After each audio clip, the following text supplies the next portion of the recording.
Mayroon ako ditong 500 grams na karne ng baka. I-season ko lang ng asin at paminta. Lagyan ko rin ng toyo. Maglagay din ako ng oyster sauce. Lagyan ko na rin ng liquid seasoning at cornstarch. Maglagay din ako ng olive oil. Pwede rin cooking oil kahit ano. At ihalo lang. At i-marinate ng mga at least 30 minutes.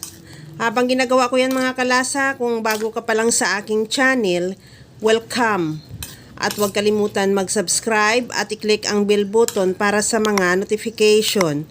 At kung dati ka pa, welcome back at i-follow mo na rin ako sa aking Facebook page Lasang Pilipina.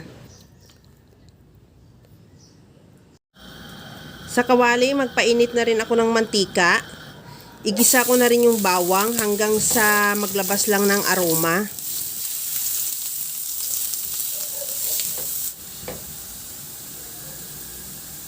Okay na tong ating bawang.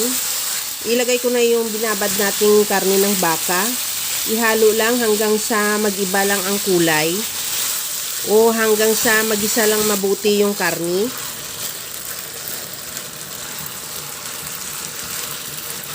Okay na tong ating karne, nag-iba na rin ang kulay niya at medyo tuyo na rin yung kanyang sauce. Maglagay na ako ng tubig para pampalambot. Nakadepende naman yung dami ng tubig sa dami ng karne. At palampasan mo lang para siguradong makakapalambot na rin yan sa karne. Takpan at isimmer hanggang sa maglambot talaga yung karne.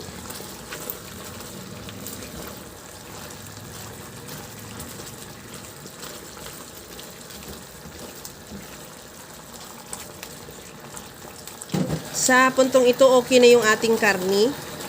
Ilagay ko na yung sibuyas. Bali, isang malaking sibuyas yan ang hiniwa ko.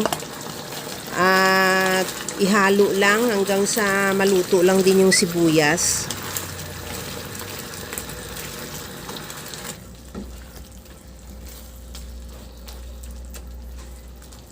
Maglagay na rin ako ng sibuyas dahon or onion leeks.